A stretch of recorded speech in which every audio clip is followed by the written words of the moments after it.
day of our Board of Administration offsite. Board of Administration and Executive Team offsite. I'm going to start with roll call first. Teresa Taylor. Here. Rob Fechner. Good morning. Frank Ruffino for Fiona Ma. Present. Lisa Middleton. Present. David Miller. Oh, excused. Nicole Griffith for Arena Ortega. Jose Luis Pacheco. Present. Ramon Rubalcava. He is here. He stepped out. Melissa Willett. Excused. Dr. Gail Willis. Present. And Betty Yee. All right. Thank you, everybody. Once again, the meeting is being live streamed online, and members of the public are welcome to make comments by calling 1-800-259-4105. Members of our stakeholder relations team will be standing by to assist. So I'm going to jump right in and throw Ms. Frost into the fire with her opening comments. Hopefully they're not fiery. Let's see. Is this on? Yes. Okay. So thank you, President Taylor, and good morning, everyone. So we will have some routine business this morning, and then we'll turn to two key elements of what we consider our longer-term success, which is the 5-year strategic plan and then the annual update of our stakeholder perception survey. So we have our enterprise strategy and solutions development team with us, and they will walk you through the implementation of the 5-year plan and the 33 business initiatives developed for 2022-2023, and those will be across all 5 of our strategic goals. Then we'll hear from our stakeholder relations team, who will present the results of this year's stakeholder perception survey. And so that does include our members, active and retired, our contracting employers, and leaders of our stakeholder associations. And that will conclude the agenda we have planned for this last day of our offsite meeting. And with that, I'll turn it back to you, President Taylor. All right. Oops. Thank you, Ms. Frost. So I'm going to turn our meeting now over to our Vice President for the first item on the agenda, which is an action item on the proposed decisions of the administrative law judges. Thank you, Madam Chair. I move to adopt the proposed decisions of action items A through E with the minor modifications argued by staff to action items A, D, and E. Is there any? All right. It's been moved by Mr. Fechner, seconded by Mr. Pacheco. Is there any discussion on the motion? If not, all those in favor? Do I need a roll call first? No. No? All those in favor? All those opposed? Abstentions? Motion carries. All right. Thank you, Mr. Fechner. We are moving on to an action item for board travel approval. I need a motion on that. All right. It's been moved. It's been moved by Mr. Fechner, seconded by Ms. Middleton. All those, any discussion on the motion? All right, all those in favor? Aye. Opposed? Abstentions? All right, seeing none, motion carries. All right, so that was quick. We are already at our strategic plan, and it is 9:05, guys. So with that, we'll move on to the presentations for the day, starting our newly enacted 5-year plan. Strategic plan, and here to provide us with the overview about its implementation is Sabrina Hutchinson, Division Chief of our Enterprise Strategy and Performance Division. Thank you. Take it away, Sabrina. Let me know when you got yourself set up. I'm sorry. We went really quick. Make sure your mic works too. Button. There we go. There How's we go. that? Okay, give me just 1 second.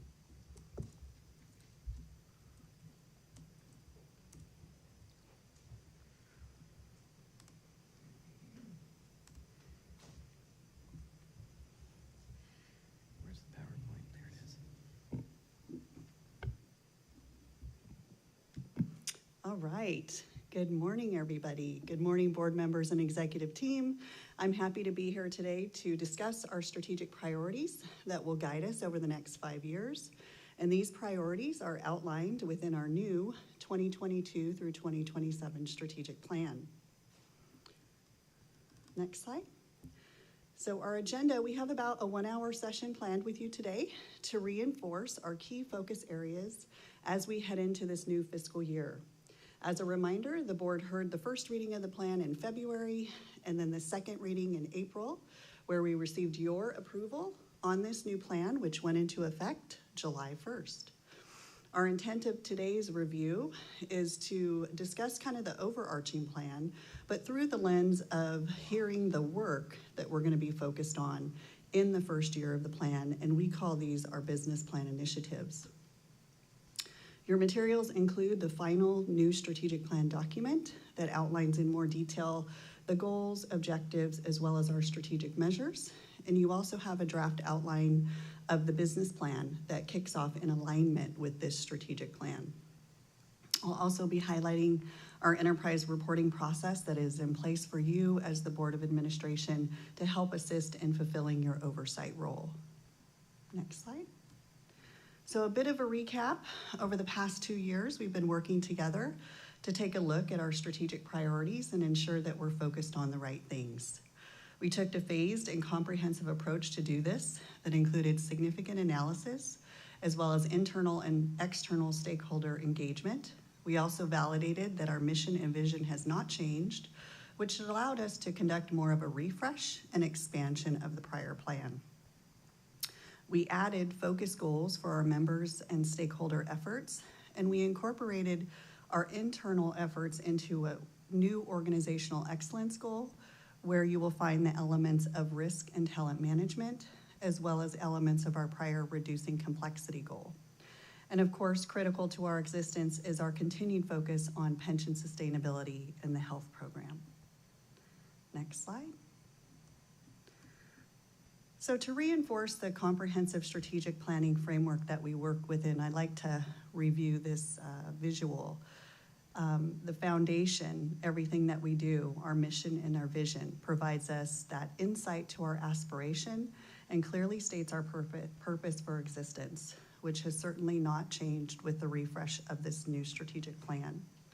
Our goals communicate what we want to accomplish over the long term, and our objectives clarify how we will achieve these stated goals. Our measures provide us meaningful progress indicators to communicate over the life of the plan. So these top 4 layers typically stay consistent over the life of that plan, and we maintain a 5-year planning cycle. The bottom layer is our business plan initiatives, and these articulate the work that we're going to undertake to help us achieve our goals and objectives along the way. Our business plan is refreshed every fiscal year to adapt to our changing situations and to help us mitigate any barriers to stay in pursuit of that mission and vision. Next slide.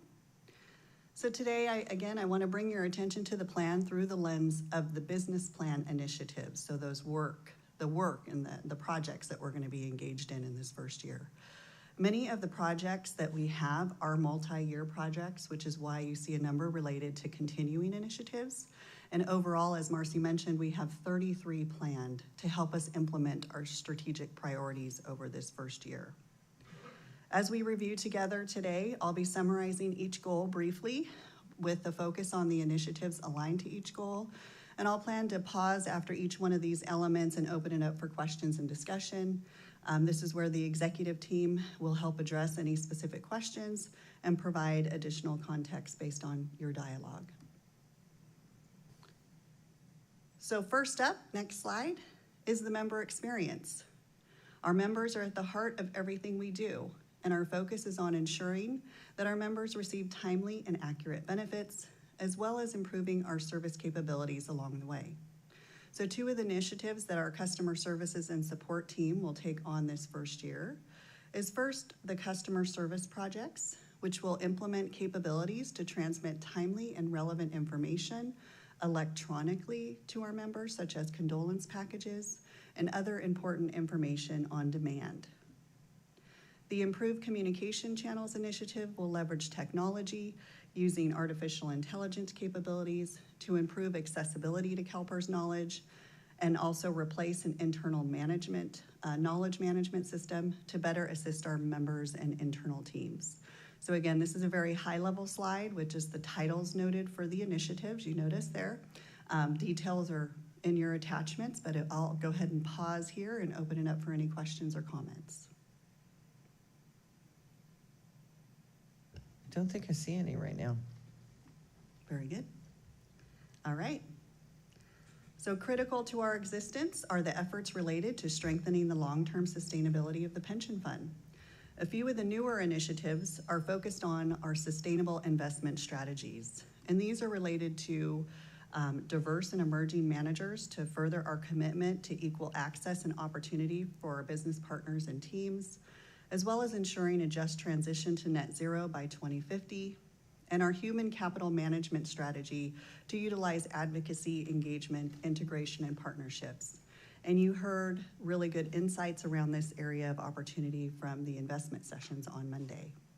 We will also continue our efforts to provide an integrated view of pension asset and liability and actively assess and manage funding risk through our ALM framework, and also focus on our total fund portfolio, performance, and process initiatives that are aligned to the investment office strategic plan activities.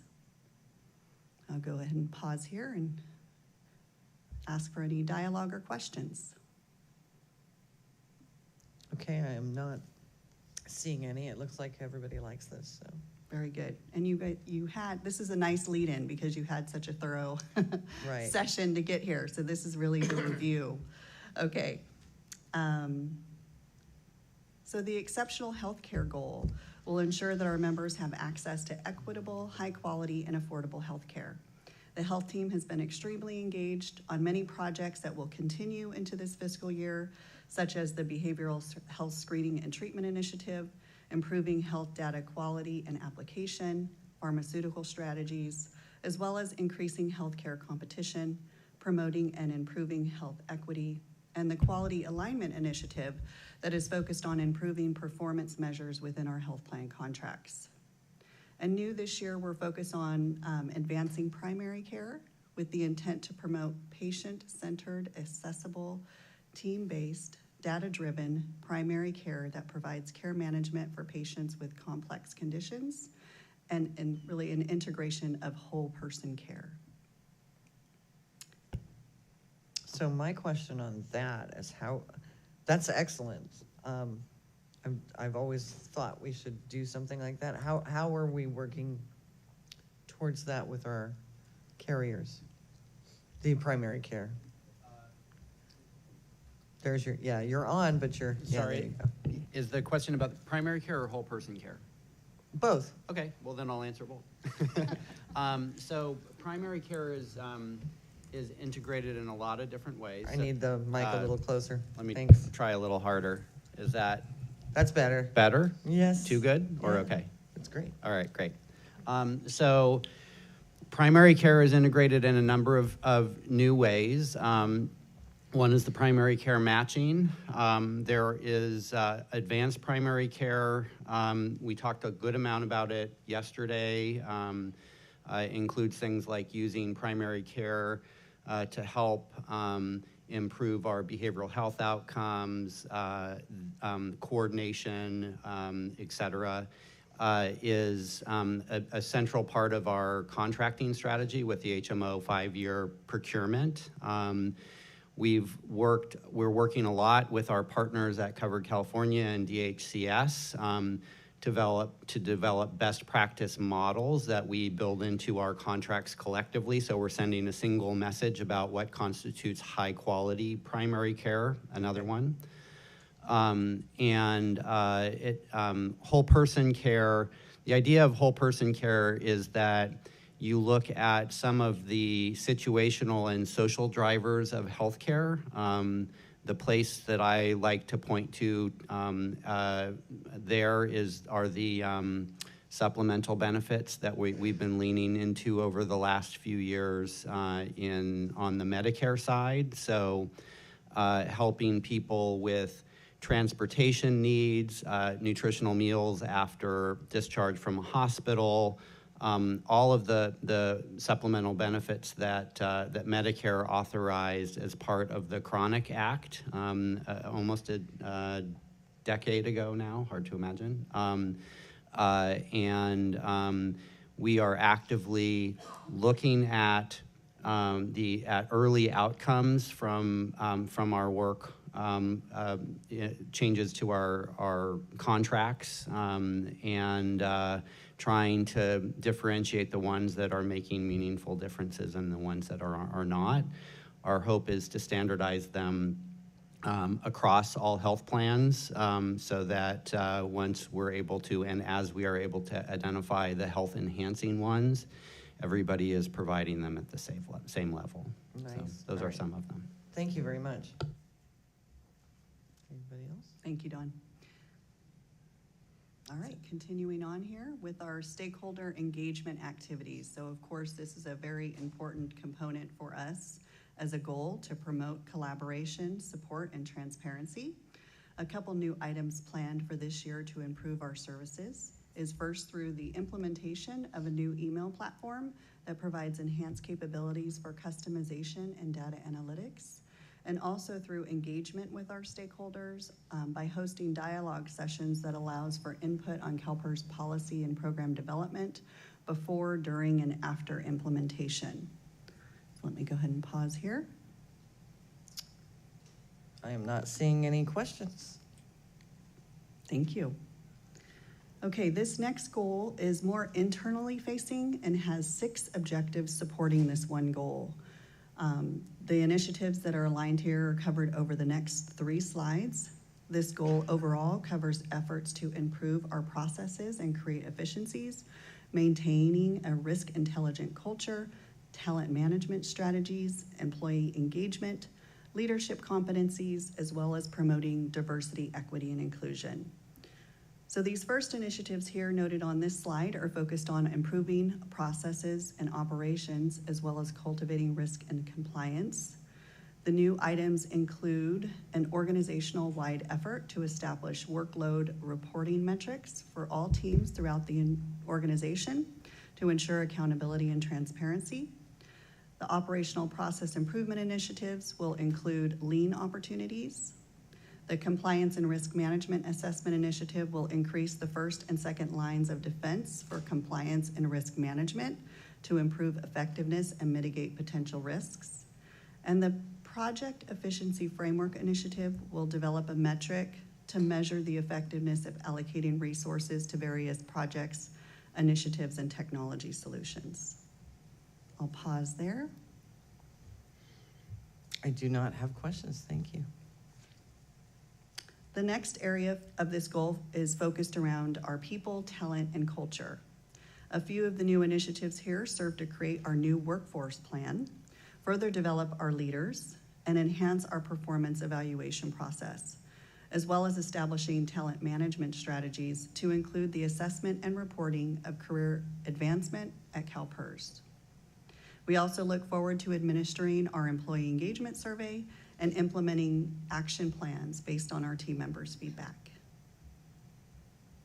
So for me, I just want to make sure it says so sort of in here. I just want to make sure we've got our diversity and inclusion. That is the next slide. All for itself. Oh, well, there you go. Yes, last and certainly not least is our efforts related to cultivating diversity, equity, and inclusion through focus on culture, talent, investment, health equity, and supplier diversity. Most of these initiatives align with the prior goals that we've already discussed, as we wanted to ensure connectivity throughout our strategic priorities and really highlight our comprehensive reach as it relates to DE&I engagement and strategies. We are tracking the formal implementation of the DE&I framework and the initiative focused on outreach efforts related to ensuring a diverse vendor pool within the strategic plan. As you heard, a very comprehensive update from Marlene yesterday. So again, I will pause there for any additional comments or questions. Seeing none, move ahead. We're moving right along. So in closing,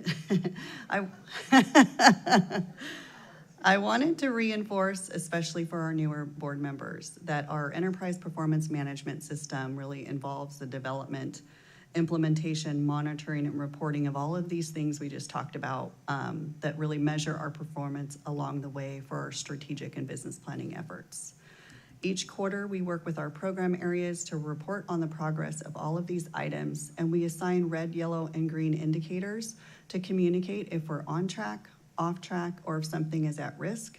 We also describe the root causes of any risks or off-target items, and we discuss any mitigation tactics that are currently in motion. The intent of this system is to reinforce CalPERS' desire to be transparent and accountable in support of all of our goals and operational expectations.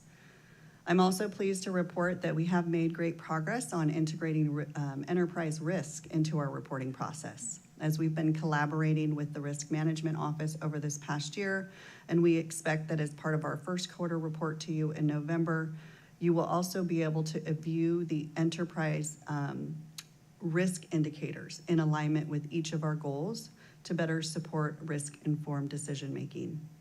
Again, all of these items are communicated to you via the Insight tool and the public through our CalPERS website. So with that, I will close and ask for any final comments or questions.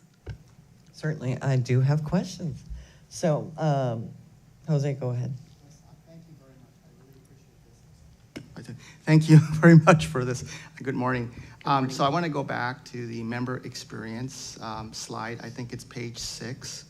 And I just wanted to I know you mentioned in the initiatives, new initiatives of improving communications channels. And my question is, will in this strategic plan, will we be providing more Spanish language resources for our members to help our Spanish-speaking members with their inquiries?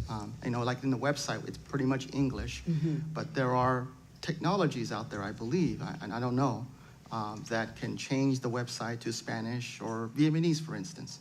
And many of our members have different languages. We're such a diverse group of individuals. Yes, that's a very good question and point. And I know we do have a lot of customized services, but I'll defer to Anthony to expand maybe on that, or Brad. Either of you would be great.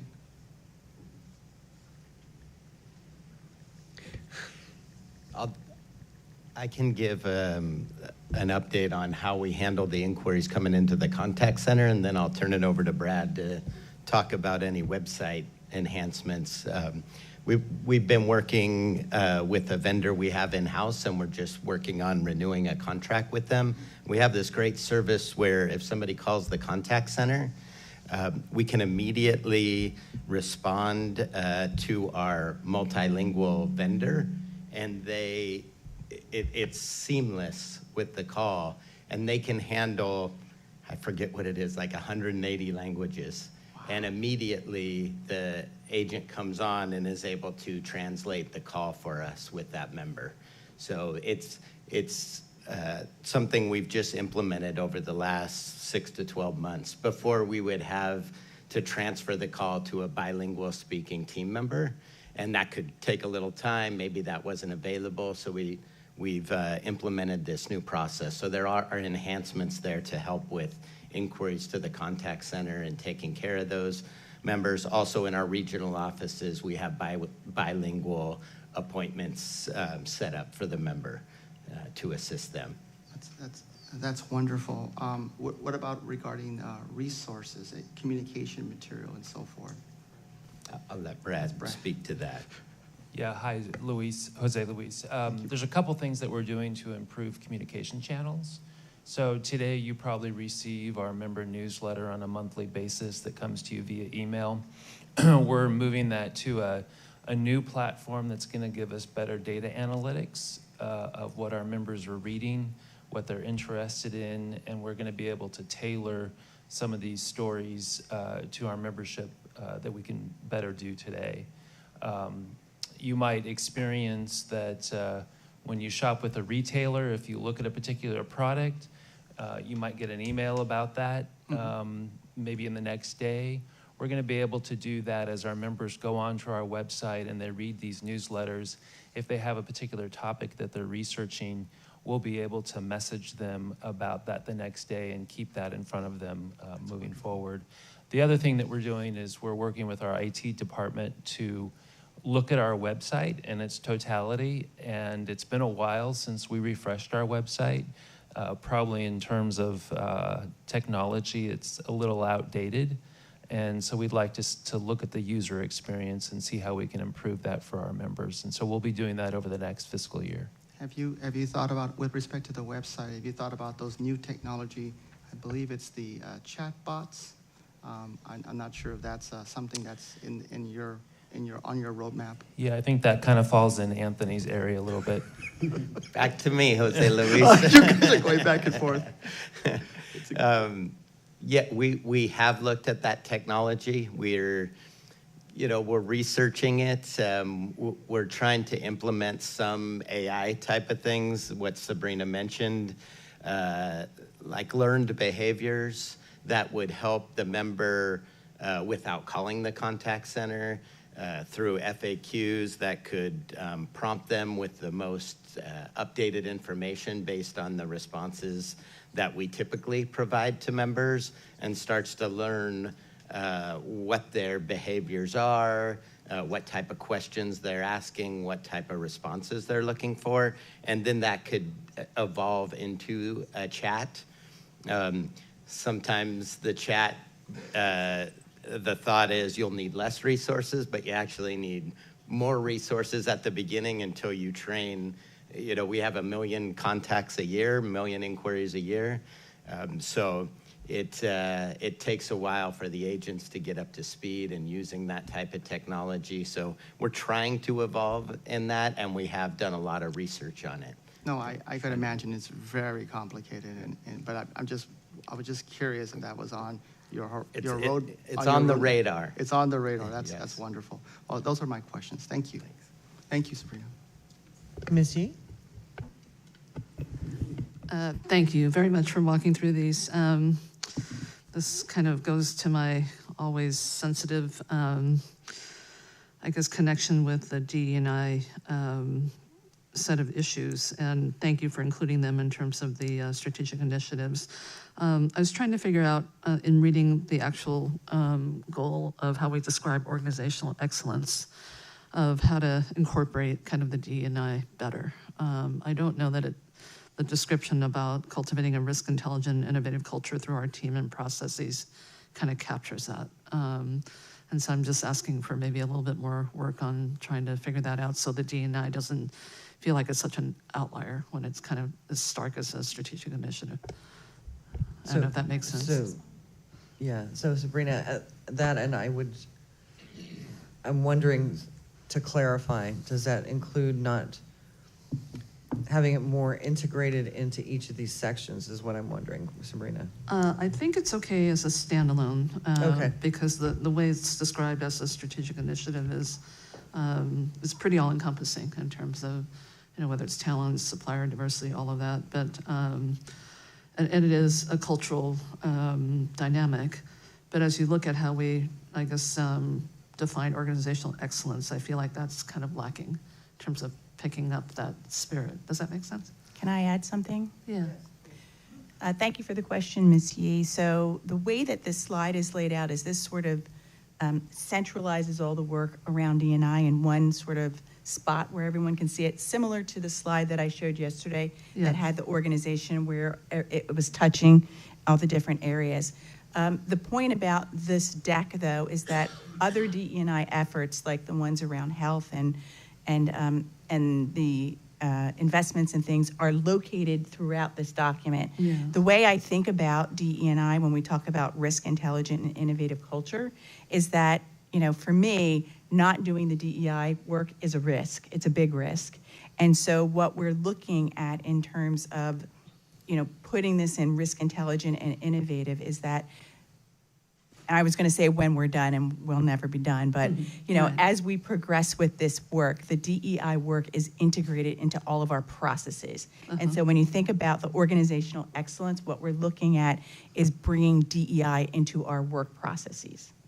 I hope that is a little bit more clear Okay. in terms of how we think about it. Yeah, I think I understood that in terms of the thread of all of the strategic initiatives, but I still felt like the description of organizational excellence didn't quite capture that, but I'm okay. I mean, I think as long as we're clear about what the work ahead is, it's probably okay. So Betty, I think we can incorporate it and figure out a way to get that in that statement. Yeah, I mean, I Okay. have no objection to kind of what Sabrina's walked us through. I think it's actually really excellent in each of the areas.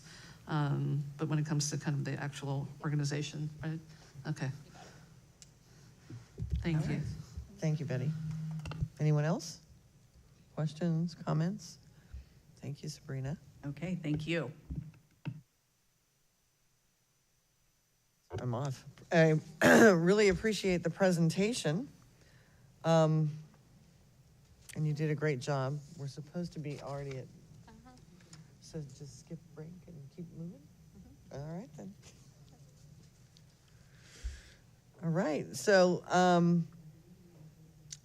currently we are doing our next review of the results from our annual stakeholder perception survey.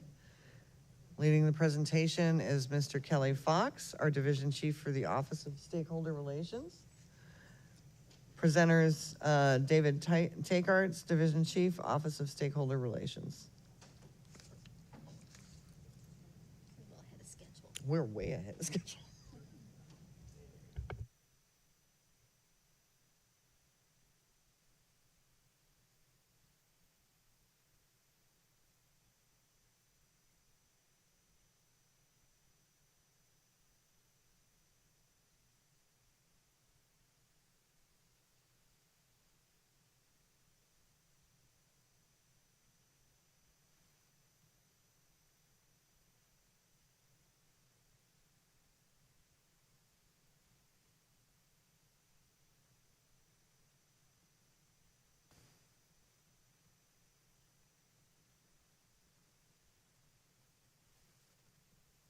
How about the board goes on a stretch break for 5 minutes while we prep for the next session?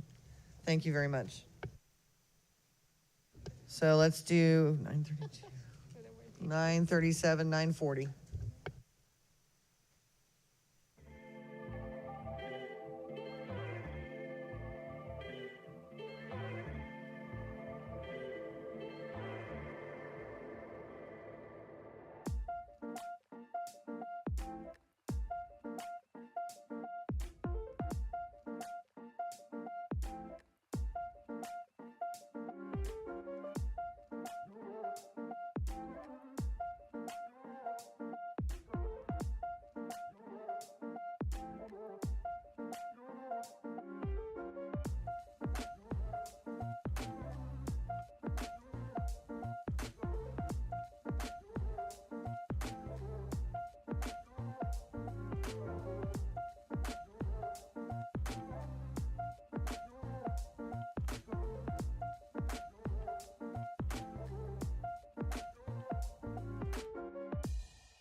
All right.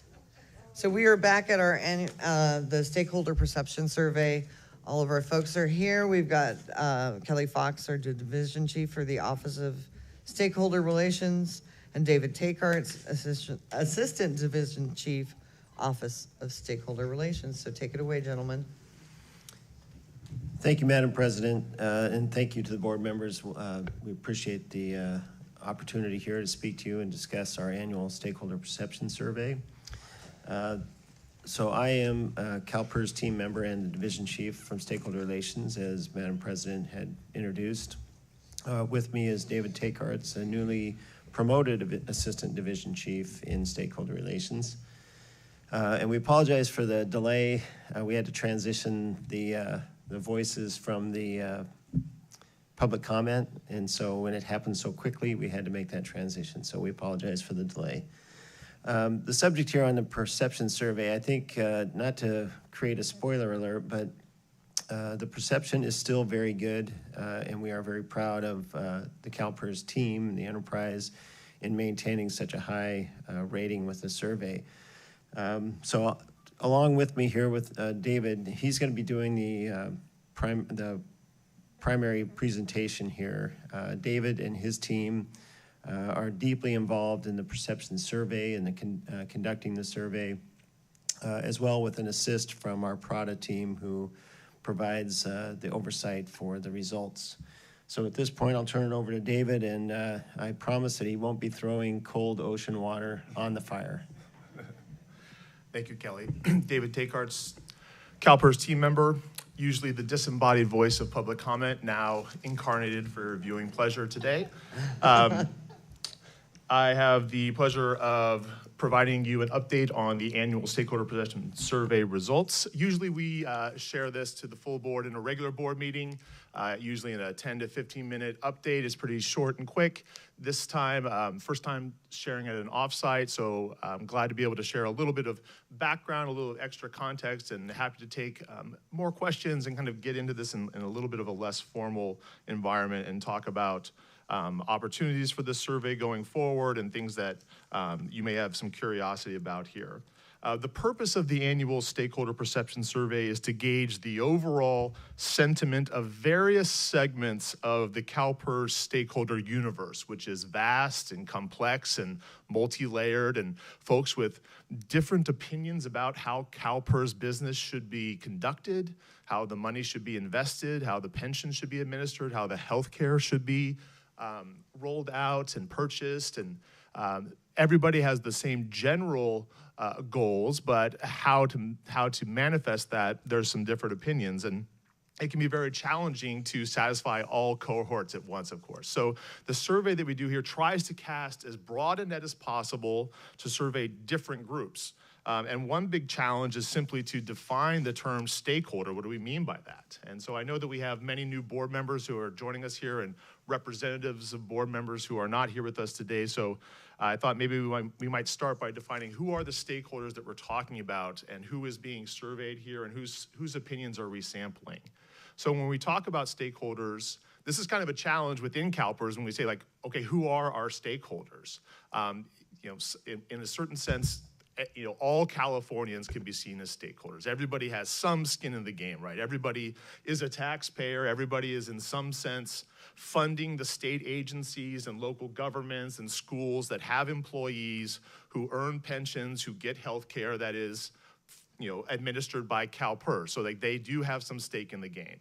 But by and large, that's not the core stakeholder groups that we are primarily working with on a daily or regular basis. So I think one nifty way to think about stakeholders is to think about how our Office of Stakeholder Relations within CalPERS is structured. So I know this may be getting a little bit into the operational weeds for some of you, but if you'll indulge me, so the Office of Stakeholder Relations, of which Kelly is the chief, we have 14 people in that office, and there's 4 different units. And each unit is really designed to service a different sort of tier or concentric circle of the stakeholder universe. So if you think about, these sort of groups of stakeholders, the largest group of stakeholders, I said, you could think about, all Californians. Everybody has a stake in CalPERS because we're talking about so many billions of dollars, so much skin in the game for so many people here. Everybody has like an interest in it. And for that group, we have our Public Records Act team. So in the sense that, a person who is not a member of the system, a person who does not draw their health care from CalPERS, but they are interested in how the billions of dollars are allocated and the politics around this and how the money is spent and the services from their community that go to pay towards the pensions of their firefighters and their local police and whatnot. Those folks, as tax-paying citizens, have a right to know about the business of government. And our PRA unit, the Public Records Act unit, provides them with their legally entitled documents that they can have. And they exercise those rights, I assure you of that. So we provide many hundreds and hundreds and hundreds of records per year to the members of the public who want to know what's going on at CalPERS.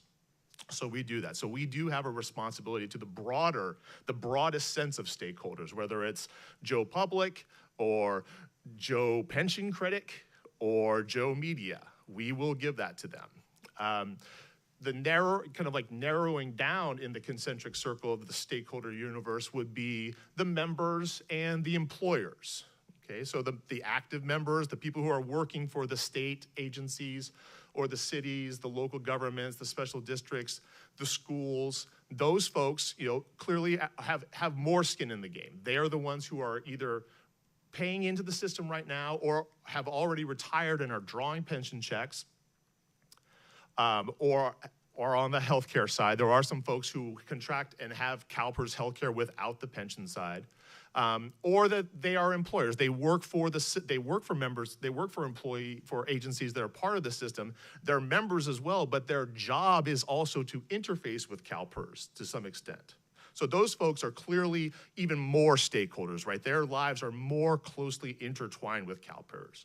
So for them, in our office, in stakeholder relations within CalPERS, we have our event management team. And that team is tasked with facilitating opportunities for those members and employers to connect with, say, Anthony Sweeney's customer service folks. We put on CalPERS benefits education events all over the state where we rent out convention centers and members can come on a Friday and Saturday to meet with our representatives, to learn about their benefits, to learn about where they are in their retirement journey, to learn about what they need to do, when they need to do it in order to understand their benefits, whether on the healthcare side or the pension side. So the event management team sets up that. We run the educational forum for employers so that they can do the best job that they need to do in order to do their transactional business with CalPERS. So that's a kind of like a narrower circle. Narrower still would be our stakeholder outreach unit, where we work with the stakeholder association groups. So these are the groups that represent large chunks of either members or retirees or employer groups. So their whole job is to represent and advocate for large cohorts. So these are the folks who have been here and are here right now in the room. These are our representatives from, say, the California State Retirees, Retired Public Employees Association on the retiree side, other groups, active member representative groups, labor organizations, employer association groups like Cal Cities, California State Association of Counties, many others like that. So these are people that we know by name. There are 1, 2, or 3 people at the top of these organizations. It's their job to work with CalPERS, to know what's going on. They are influencing and talking with us on policy, and it's their job to know what's going on and go back to talk to their membership. So we have a group that interfaces with them. That is a different group than just your average taxpayer, right? So we have a whole team whose job is to make sure that there's no surprises with those folks. And so those people's opinion on what's going on with CalPERS, like that level of communication is carved out within the survey. We want to know, are they satisfied with the communication that they're getting? Do they have confidence in the answers that they're getting? Do they feel that CalPERS is doing a good job of explaining the risks to the system and the steps that we're taking to mitigate those risks? Okay, so, and then the fourth, if you want to take it down even more, and this is a little bit less within this model, but we also have the diversity, inclusion, and equity group, which really, takes the CalPERS team member as an even more core stakeholder. The CalPERS employees as the ultimate ambassador for CalPERS. So our job is to take the message that Marlene Timberlake Diadamo, who you heard about yesterday on all of our diversity efforts, if she's the quarterback of that team, we're sort of the running back. We take that ball and try to deliver that message throughout the organization to the CalPERS employees. So that's like the model of this whole unit that we have is trying to embody the stakeholder ethos that we see in this industry that we're trying to work in. So that's what we mean by stakeholders here. It can be complex. There's a lot of moving parts and different agendas from these different groups. And one thing that we try to do, and one of our big commitments that you'll see here towards the end, is that we try to have one core message for all of these groups. Of course, there's nuance. It has to be somewhat attenuated because they do have different concerns. But the core message of what CalPERS is trying to accomplish has to be the same for all of those groups. Otherwise, you get dissonance, you get, there's going to be friction, and there's going to be a lot of problems. It has to be that same core message to move and advance up the field. Anyway, so that's just a little bit of definitions about what we're talking about when we say stakeholders here. I'd like to move into just a little bit of the origins of the survey. Scooting forward here. The origins, where we started doing this, there has been a very simple annual survey going back to the late 90s, which we'll take a look at some of those results. It was a very simple survey. It was just 8 questions. It was simple yes or no questions. And it was only administered to members. And so that was not deemed sufficient, and it really coincided with a difficult time in CalPERS around 2011. Number one, we were just coming out of the great financial crisis in 2008 and 2009. CalPERS, like every other large investor, or small investor for that matter, had been hammered in the financial markets. As you know from our many investment sessions, a negative drawdown year is much more difficult for a large institutional investor like CalPERS to recover from than a good year is good. Bad is worse for us than good is good.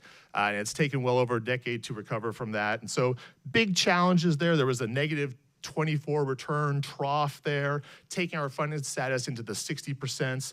Pension reform critics sort of circling there, the Carl DeMaios, the Chuck Reeds really circling, real kind of like existential angst around CalPERS at this time, pension reform really in the air, PEPRA looming on the horizon, just real concern that CalPERS' reputational risk was to a point where, are we going to be able to fulfill our mission to fund benefits in the future?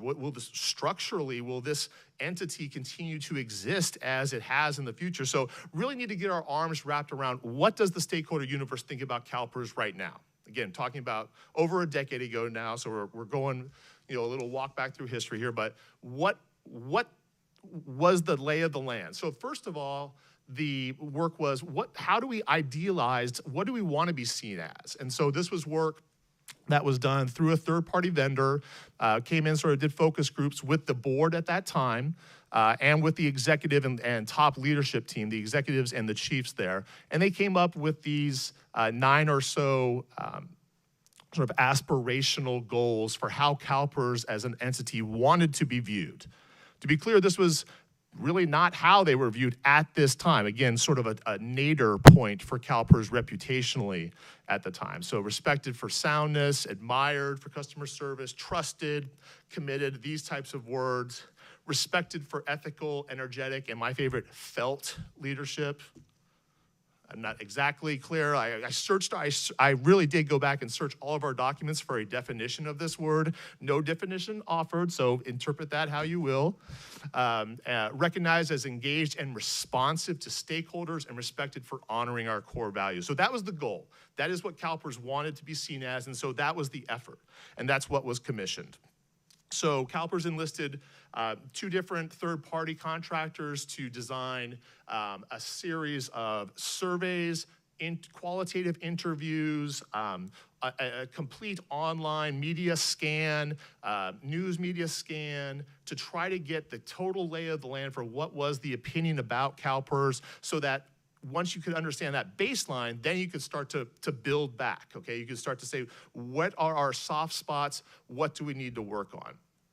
We'll skip that. I'm actually going to take these out of order here a little bit here. So slide 4 now.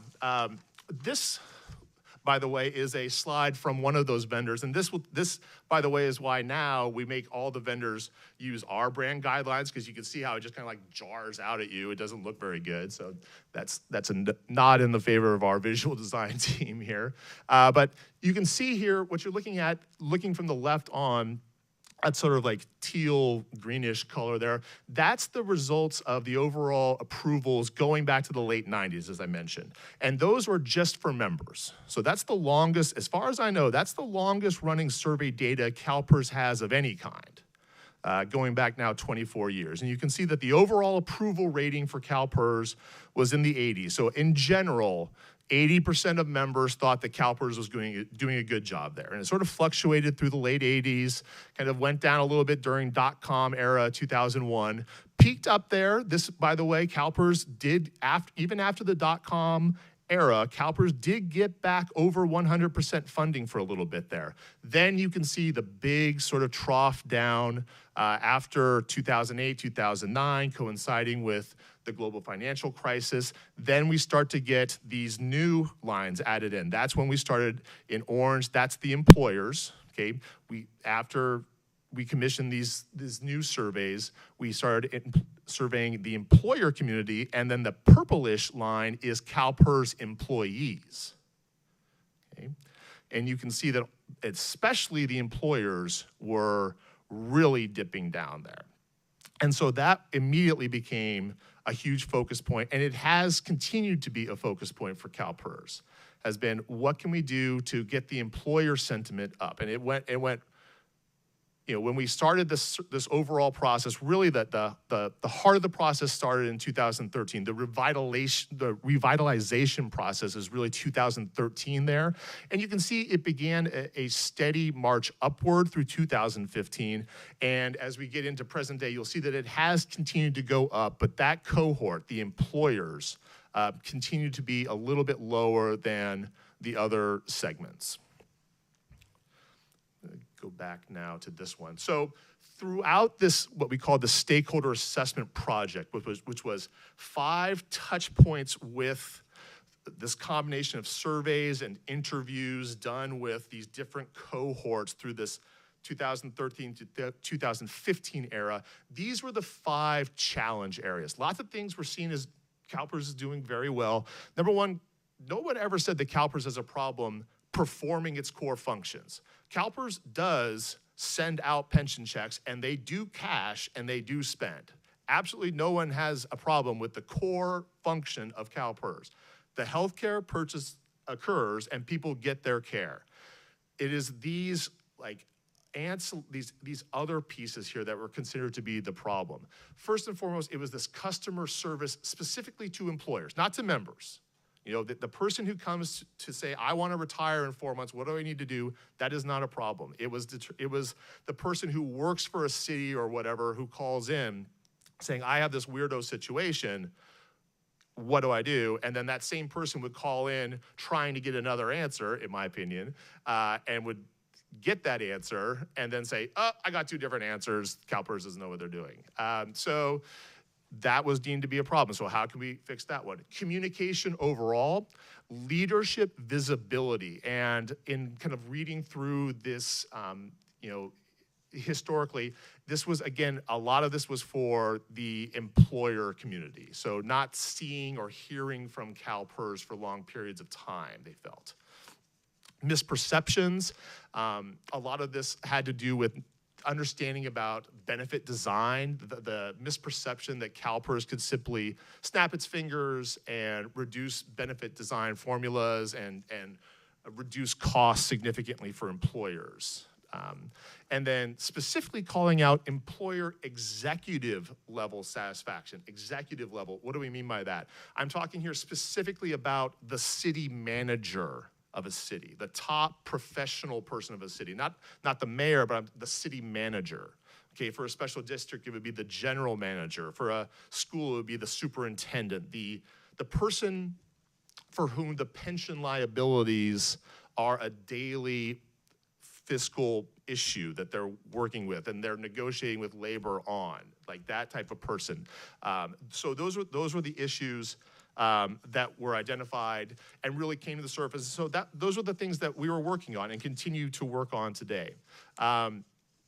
We did see those scores rise up, and you know, as I showed in the previous one here, those were rising up even in 2015.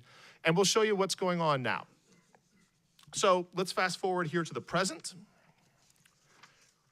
After we wrapped up that project and took our lessons learned and decided what we would do going forward, the first thing we did is say, well, we don't need 2 vendors to tell us that we need to work with these areas anymore. So we were able to save $1 million+ just in the next 3 years and many millions more going forward. So we're kind of proud of that in Sterl. But in order to have, you know, a wall of objectivity between my area, which is the one that says, okay, here's the people that we need to survey, you don't also want me taking the results and saying, wow, it turns out we did a really great job this year. Next board item, please. You want to have another area review that material and actually come up with the analysis and score us. So we work with our policy, research, and data analytics team, another division in CalPERS that has a bunch of statisticians and research analysts, and they perform this analysis. So we did not crunch these numbers, it's their analysis. We do just administer the survey once per year. We have dialed it down. We really don't have the capacity to do like the vast interviews and things like that. It's an online survey that we do just once per year. And we have added additional questions over time in different formats. So the survey has become a little bit of a Frankenstein where you have things kind of like being stitched on there, over the course of, over a decade. And a lot of these surveys questions are used for various measures and metrics and things like the strategic plan and things that are attached to that, which we just saw. So at this point, I believe there are 34 questions in the survey that are sent out. So here are the groups that we now focus on specifically when we survey folks. We call out active members, okay? People who are actively working for contracting agencies in the system. We survey retired members, and those we are just taking random swaths. It's not everybody. We grab multiple tens of thousands of random emails that we have from our databases, the same people that we were mailing out our communications to. We run a random number generator, and we just sweep them up and we send them out. So we don't know who's getting them or not getting them. We do grab all of our employer senior leaders. That is the C-suite of the agencies and schools. Again, so that's your city manager, your finance director, your director of HR, that type of like top group of the employers. Then we have employers we call all level. These are the folks who subscribe to our employer circular letters and our bulletins. That tends to be more of payroll supervisor, payroll technician, the people who are entering like membership data. They're transacting with CalPERS on a daily basis. They're not the boss of the city, but like their job is like CalPERS healthcare pension person for them. So like that, they have a voice too, but we think there's a significant difference between them and employer senior leaders. So we separate those two. And then we do have a special, section just for the stakeholder association leaders. This is 94 people, okay? Like these are specific people that we know. And they have a different level of connection and familiarity with our work. Many of them have been here this weekend, and we want to know on a separate kind of scale what's their opinion of how CalPERS is doing on these metrics. Okay. The survey structure, not going to spend a lot of time on this. We've kept those 8 long-term trend questions called long-term because we've got 24 years worth of data on that, and we're loath to let that go. It's just interesting to see 24 years of data. Even if it's like, well, 24 years ago we were doing this, maybe it doesn't have a ton of viability all the time, but we have it. We have perception questions on things like ethics, compliance, transparency, policy advocacy. We've got some opportunities for open-ended comments and suggestions. And then we have some demographic questions at the end where we try to figure out if there's anything to parse about where people live in the state or their income levels or education levels. I'll be honest, not a lot of like disparity has come from that. We haven't had a whole lot other than one of the big takeaways is people who live in Sacramento tend to follow media stories on CalPERS twice as frequently as anywhere else. And I'm going to blame the state worker column in the SACB for that. Okay, it is helpful, I think, to think about what was going on in California and the world when these people took this survey. Okay, what was likely going through their minds in the 2 minutes while they thought about, okay, what's happening right now as they entered in their answers. So the environment during this time, so the survey was out there in late March through early April of this past year, so a few months ago. What was going on? First and foremost, CalPERS had reaped a very nice return that year. So if a person was plugged in, they had realized that, okay, things were good that year for CalPERS in terms of investments. Funded status is at the highest that it's been in quite some time. So certainly if you're one of those employer senior leaders, you are seeing more relief than you have. You're getting less pressure from your city councils. You're seeing less negative media stories about CalPERS. The ALM process, the asset liability management process that we had gone through all of the previous year had been successfully completed with much less pushback from stakeholder groups than 4 years previously. The discount rate had been lowered to 6.8, so yes, that was lower, but because of that high return, that really offset the pain from that to a very large degree. It was still, the projected returns were still lower than they had been expected to be the previous year. So that was good. And we had hired a new chief investment officer. So things were looking pretty rosy, but there was definitely like a sour current beginning to rise at this point as the markets had begun to cool off by this point. You know, the returns had been 13% at the end of the calendar year. Within 3 months, they were starting to turn, although not as sharply at that point. But certainly at this point, Russia had invaded Ukraine, geopolitics, were starting to become top of mind for everybody. Inflation at this point was not as huge, but like gas prices were rising. So I think maybe the handwriting was on the wall for some folks. If we had administered this survey a month later, I think the results would have been not as good. So leave it at that. So let's get into the actual results, shall we? So bottom line, the overall general perception of CalPERS, if you were to put everything together and sum it up, 83.6% of people, when asked yes or no, and you average them all out, is CalPERS doing good, yes or no? 83.6% of our respondents across all the metrics say yes, and that includes everybody. So that's your active members, retirees, employers, and stakeholders. This is slightly down from last year. Last year was 85%, but it's still favorable. These ratings remained high even after nearly 2 years of nearly fully remote work for CalPERS in the areas that interface with members and employers and stakeholders. We were a little bit concerned here after year 2 if we might see some fatigue from our members. We thought that, you know, in year 1 of the pandemic, there was a lot of grace that would be afforded to all institutions because everybody was in the boat together. We were a little bit fearful that year 2 we might see some pushback from members saying that, you know, you should get in the office. We did not see that, so that was good.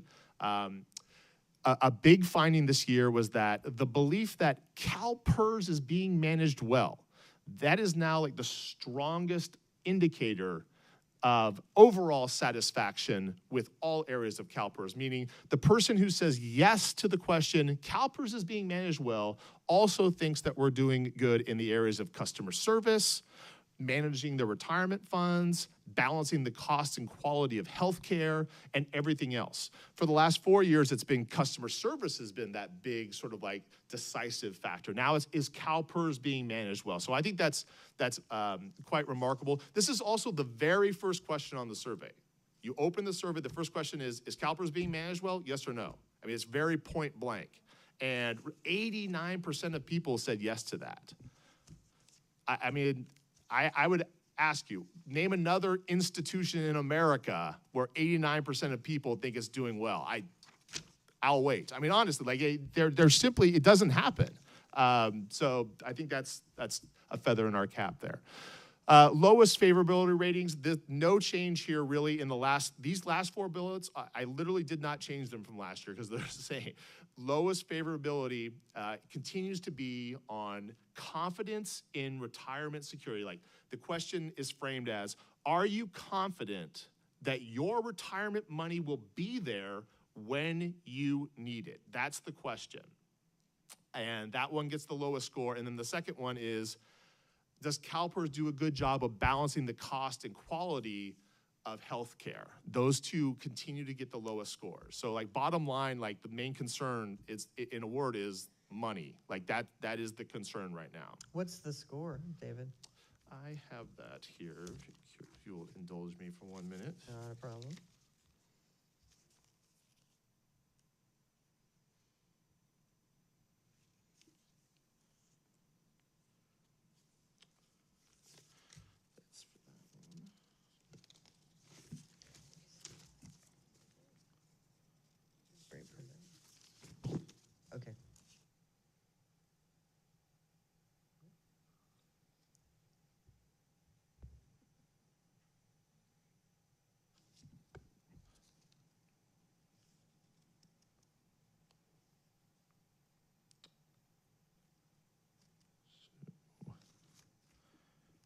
So are you confident your retirement money is safe and will be there when you need it?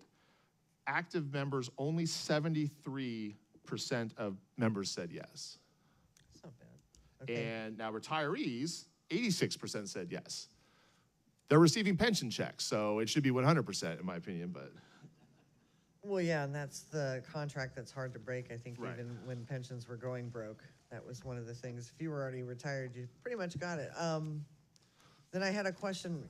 I have Ramon after me, but senior leaders, employer senior leaders continue to have least favorable impressions, but still more positive than negative across all questions. So is that just overall? Yes. They're lower than everybody else? Yes. Okay. That's correct. Just generally across the board. And I'll show you that in a subsequent slide here. Ramon? Thank you, David. It's a very, I appreciate the excitement in your presentation. But, and I'm very happy that, 89% believe CalPERS is managed well. But at the same time, I'm very troubled by the lowest favorable ratings, even though it's 70 or something, it's not that bad, on retirement security, because that's one thing that our members should appreciate. It's a guaranteed benefit for life. And so I'm not sure, I think part of it is probably that negative press, alarmist press, I would call it, about unfunded liabilities, how they misconstrue and misrepresent what that is and what it really means.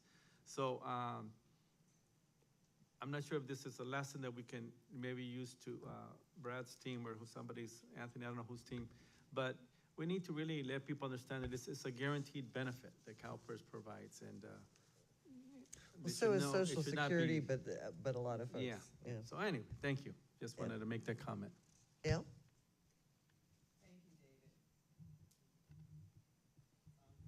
Thank you, David. Okay. There you go. Thank you. Can you just clarify again, how many closed-ended questions did you have on your survey? So there's, I believe, 34 questions in general, and so 32 would be closed-ended. There's 2 open-ended questions. Okay. Where they could, like one of them is, what additional ways can CalPERS communicate with you?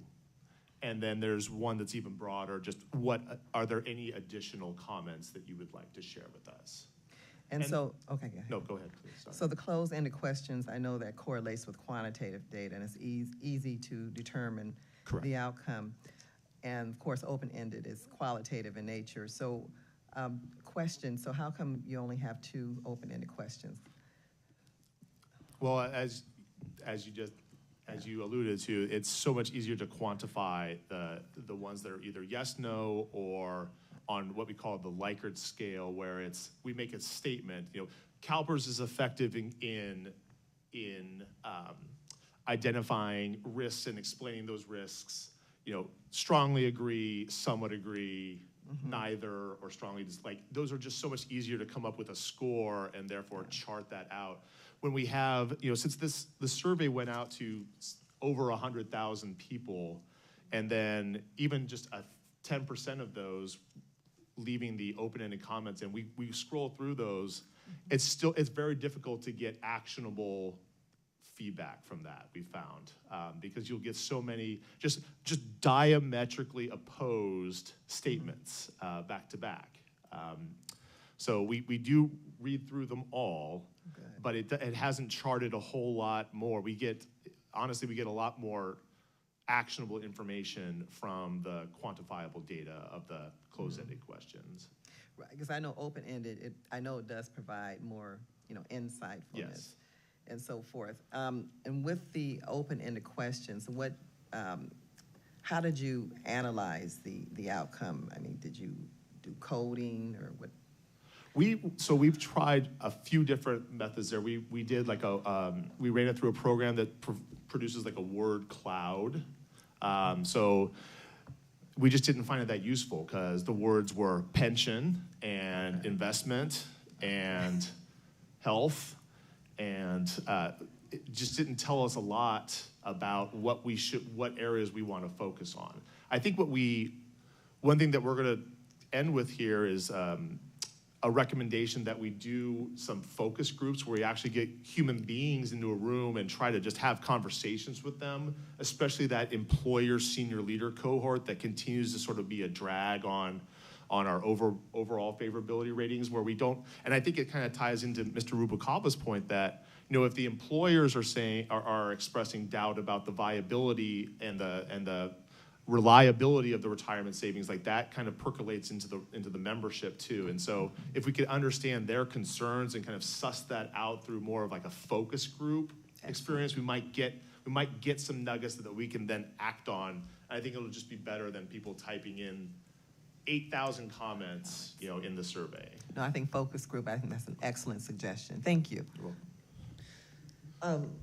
Real quick, I just wondered, the question, where'd it go? Oh, is your retirement money safe? And maybe some of these other questions. Have you thought about having a secondary question to some of these questions that you're getting a lower score on? I think that's a great idea. It's sort of like if you say no, then a follow-up question emerges asking for a little bit of clarification. Yeah. I think it's great. Okay. Thank you, David. My question is back on the lowest favorability rating. What has been the trend of the favorability rating for the confidence in retirement security and the balance of cost and quality in healthcare? I mean, what has it always been low, or has it been high at one point? Or I'm just curious, what's been the trend? I would love to, if I may, sir, I'd love to advance the slides a couple, and I'll show you, like on a graph, specifically on the confidence in retirement security one. We'll see that charted out. I don't have that charted for the cost in quality in healthcare one, but I can get you the information on that. I can show you the trend. But I can say in confidence, these two are always the challenging areas. Like, the cost of healthcare is a concern. People don't like paying money out of pocket. Even if it is for a quality, top-tier healthcare product, there's a cost to it, and it is, a challenge for folks. And these two have continually been certainly, if not the lowest scoring areas, among the lowest scoring in recent years for us. Okay, thank you. I will add to that the cost of health care, I think, impacts all workers because it's more than our raises. So that's why people get so upset about the cost of health care. Nicole, you're up next. Thank you. Can you hear me? You can hear me now, yes. David, just a quick question. What is your rating scale based on? Is it the agree, strongly agree, yes, no? So they're different for the different formats of questions. So for the questions that are on a strongly agree or no, that's on a scale of 1 to 7. And for example, that is the balancing healthcare costs and quality of care one. That's on that type of scale. And the overall score on that one is 5.04 out of 7. So it's not like it's 2 or something. I mean, it's lower than the others. But for example, our score on has functions to address compliance and risk. The overall score on that one was 5.2. So it's a matter of degree. It is lower. It is measurably lower, but it's not, levels of magnitude lower, I would say. The ones that are yes, no, we just go on a percentage. So 78% said yes, ergo 22% said no. And so if I just... And generally 80% is considered good. Okay. And 90% exceptional for us. So if I just advance a couple slides, like on slide 8, where you have these, is CalPERS being managed well? And those questions, those are the yes, no. Yes, correct. That's Thank correct. You. Yeah.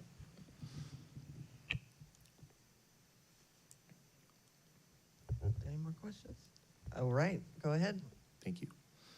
All right, so let's take a look at some of these scores. Again, these ones mostly focus on these longer-term trend ones. They're just the easiest ones, and they tell so much of the story, okay? And you can see the questions down there, or if you can't, I'll read them for you quickly. Is CalPERS being managed well? Is CalPERS customer service being managed well? Is CalPERS sensitive to the needs of its stakeholders? Is CalPERS doing a good job of keeping in touch with its members and keeping them informed? Are you satisfied with how CalPERS is providing you with the services you need? Are you confident that your retirement money is safe? Are you confident that you will receive quality service in the future? And do you have confidence in the answers you receive from CalPERS? So this one, what you're seeing here is the employers, and we did sort of, we have this is employer leaders and sort of the employer transactional level together. The gray bars are years past. You can see we've charted it here from 2013 on, so you got a nice chunk of data. The red bars horizontally across the top, that's the average of all these bars.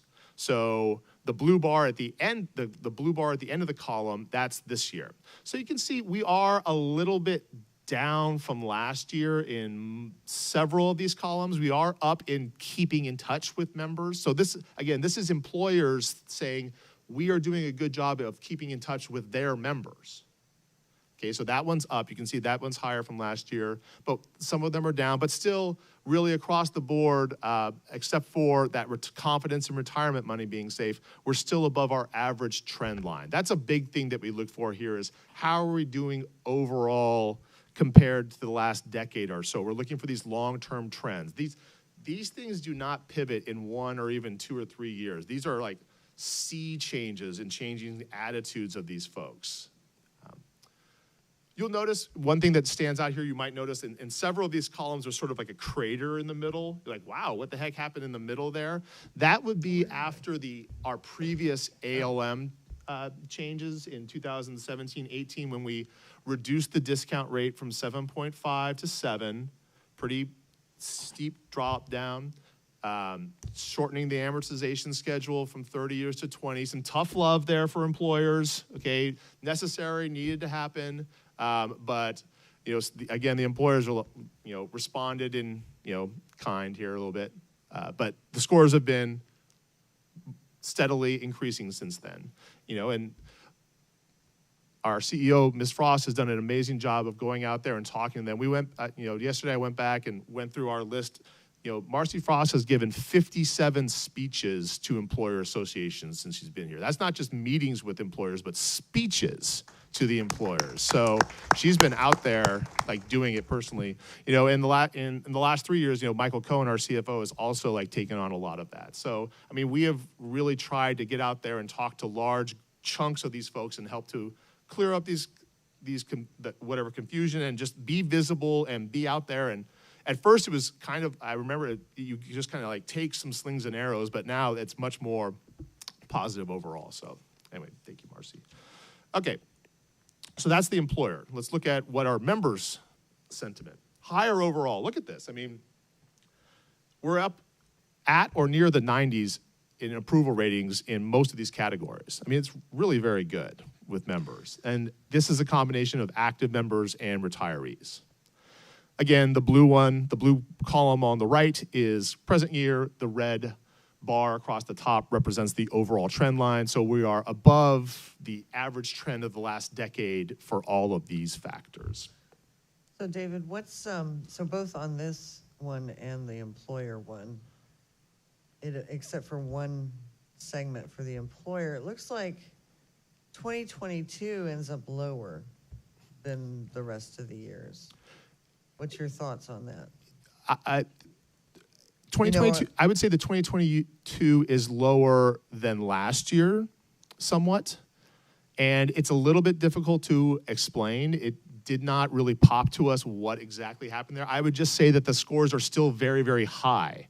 They're still approaching 90s. And that I would urge the board to not, it's a pretty de minimis change there. Not that it's nothing, but it is, we're still above our trend, just close to 90 in most of these. Nothing really popped and emerged that said that we did anything differently last year that would explain the slight dip here. It's just, yeah, we were kind of like, even our statistical analysis had a difficulty parsing out anything that would explain that. Okay, I was just wondering if it might be a precursor to something, right? So that but if you didn't have anything teased out from it, there's nothing we can garner from it. So I just was a little bit thinking, let's watch it, I guess. Yeah. Is it possible it's just pandemic fever? My two kind of like postulations were, just pandemic fatigue and sort of a vague uneasiness about encroaching inflation, geopolitical issues, like, unease about the future. Okay. But I just cannot prove that at all. Right. So I'm very curious to see what next year's results come in at. All right, thank you. Yeah, one of the concerns we've had over all this time is what is happening, as one of his earlier slides, was what's going on when they take this survey. And they have that, dramatic in-period dominance, that changes the score over an entire year. You could do everything right for 11 months. And when they take the survey in that 1 month, if things are down, it's going to come out in the results. Teresa? I think there is some COVID fatigue, but I would also note that the last time we had an ALM change, we dropped by almost 10, 12 points. This year we had an ALM change and dropped by 1, 2. I can't conclude there's a correlation, but I think it's worth investigating.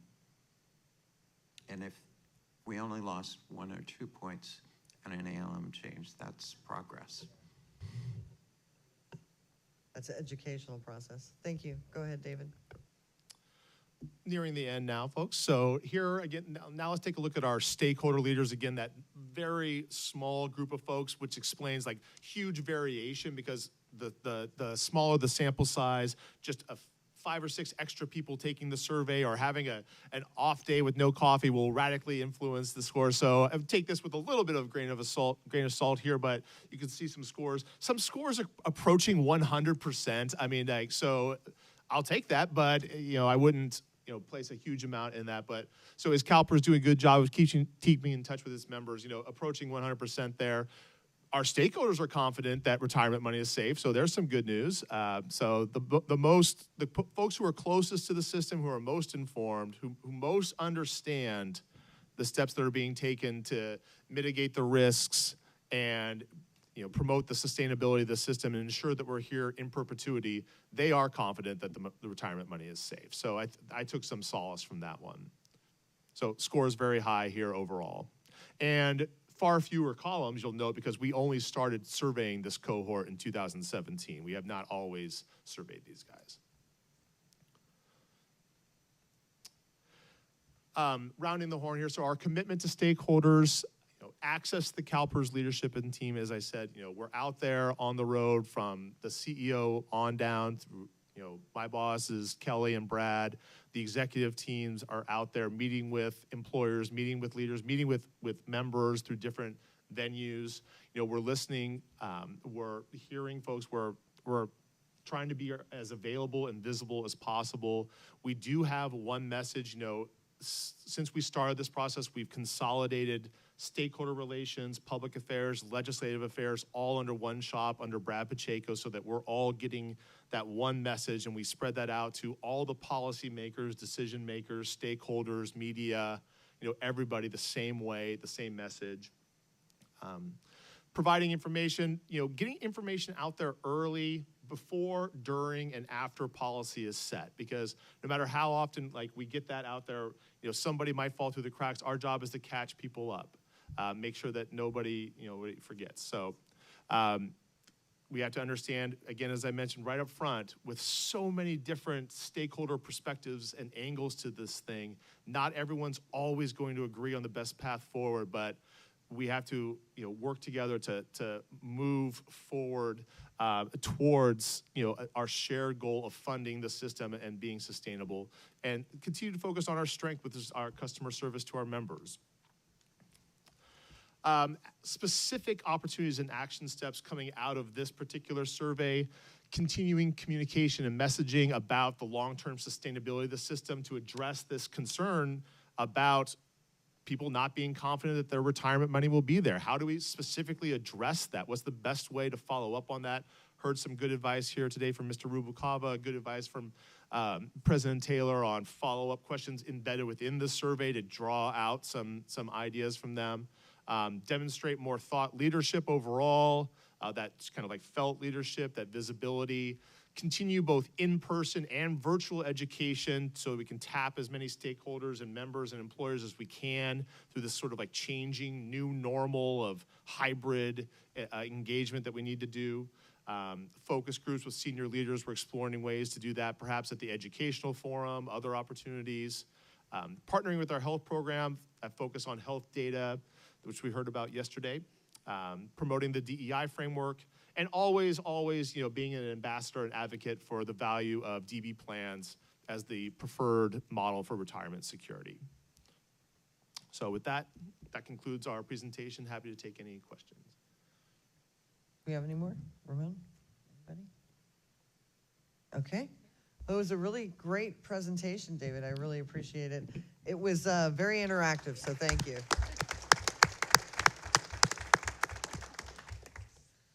So we are coming to a close here, but we do have public comments. So first, Elnora Fretwell, if you want to come to the microphone.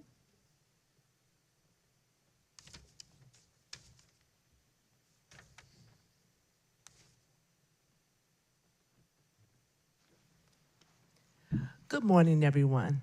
Elnora Fretwell, Executive Vice President of State Retirees. The question I want to ask, and it may be to Betty Yee or all of y'all, the warrants. Every time I go to a chapter meeting with retirees, they want their pay warrants. I know the younger people goes online, they love it, it's good, but the older people that's retired, it's hard for them. Some do not have computers, they don't have phones, because I'll go to the meetings and I'll tell them, check your phone. They say, I don't have a computer, Eleanor. I don't know how to do my phone.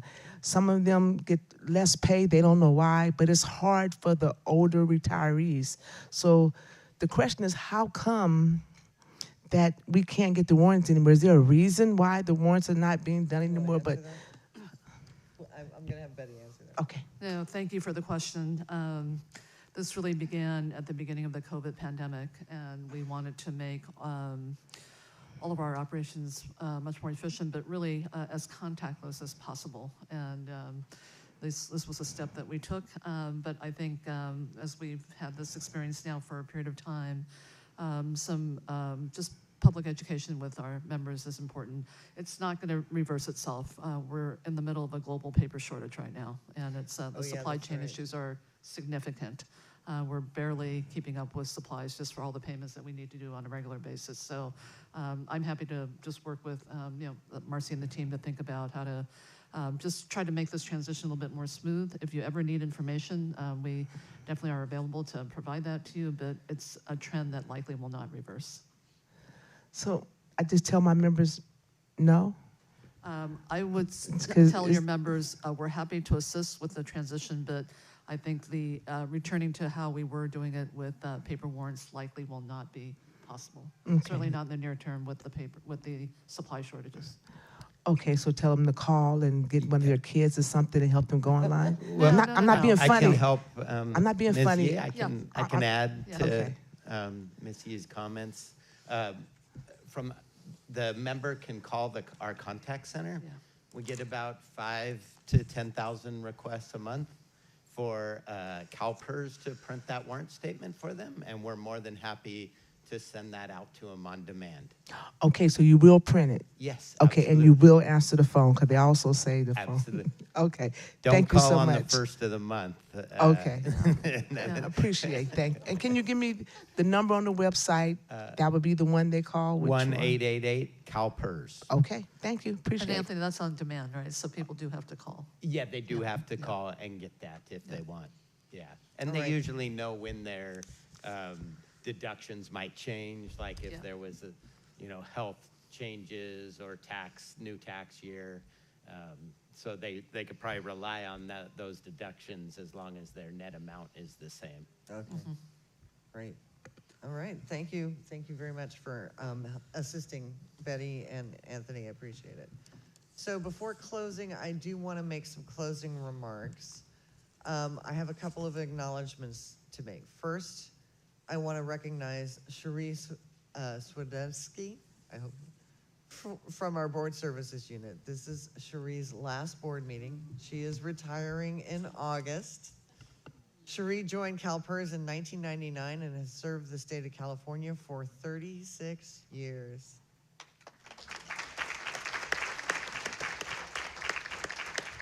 On behalf of the board, Cherie, I want to thank you for your service to CalPERS and especially everything you have done to assist the board over the years. We will miss you and we wish you all the best in your retirement. I'm jealous. I also want to thank the rest of our board services unit for their support during our offsites, as well as our team members in stakeholder relations in IT and public affairs who have contributed to the success of our offsite. Thank you, everyone. I want to recognize Vice President Fechner for a moment, too.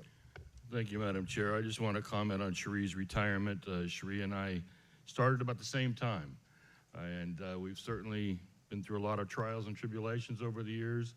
You've had a lot of things to overcome with board members, et cetera, and I just want to thank you for your continued dedication to the system, the members of the system, and all the hard work that you put in.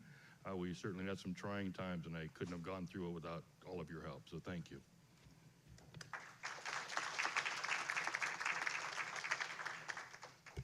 We will miss you.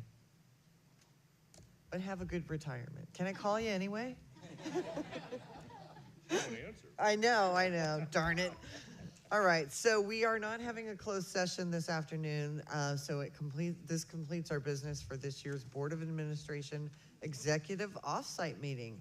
The annual offsite meeting plays an important role for us in providing the board and our stakeholders with an in-depth education that will be relevant to the decisions the board will have before us in the upcoming year.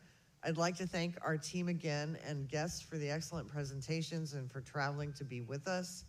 The next time the board will be meeting is September 19th through the 21st at our headquarters in Sacramento. And thank you all for coming. Safe travels, drive safe, fly safe, and our meeting is adjourned. Thank you.